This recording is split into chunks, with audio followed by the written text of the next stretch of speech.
At my grandmother's funeral, my uncle leaned in and whispered, "You'll always be the family failure." At my grandmother's funeral, a searing injustice carved itself into my soul. My uncle pulled me aside, his grip like iron, and whispered, "You'll always be the family failure. Don't embarrass us by speaking." I bit my tongue, swallowed the rage, and stayed silent that day. But 2 years later, after selling my multi-million-dollar startup, he showed up at my door with a fake smile and his hand out, ready for his comeuppance. Man, my chest still aches sometimes when I think about it. For years, I was that family's quiet failure, branded by whispers and dismissive glances, just existing in this cloud of disappointment. Until one truly cruel act forced me to confront the man who so eagerly wielded that label like a weapon. And finally, I made him pay. My name is Liam, and for as long as I can remember, I've carried this invisible weight. It wasn't always a shouted insult, you know? At first, it was much subtler. The knowing smirks at dinner, the hushed conversations that abruptly stopped when I entered a room, the way relatives would nod a little too politely when I dared to speak about my dreams. In my family, success wasn't about joy or fulfillment. It was purely a scoreboard of dollar signs, impressive job titles, and how loudly my parents could boast about their children.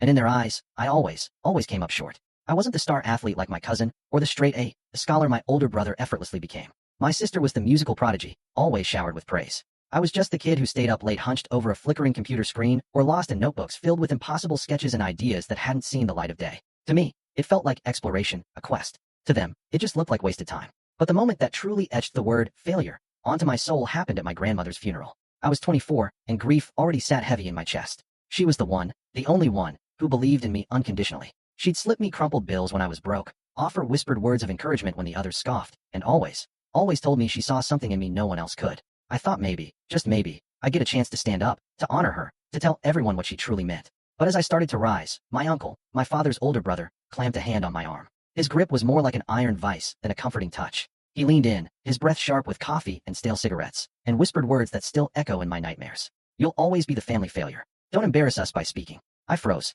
My mouth went bone dry, palms slick with sweat. Every fiber in my being screamed to shove him back, to shout that he had no right to silence me. Not about her. But I didn't. I swallowed it. I sank back into my seat, my legs trembling, and watched as others, people who hadn't visited her in years, delivered their hollow, perfunctory speeches. My throat ached, choked with the words I never spoke. That day marked me. The anger, the searing humiliation, the raw pain of being silenced when my voice mattered most, it stayed with me. On the drive home, I stared blankly out the window as my parents made polite small talk in the front. They didn't ask why I hadn't spoken. They didn't even notice the storm boiling inside me. To them, I had simply played my part, the quiet, invisible disappointment. But here's the thing, I didn't forget. I let their words fuel me. While they continued their comfortable lives, smug in their certainty that Liam would never amount to anything, I threw myself into the only thing that ever made me feel alive, building something of my own.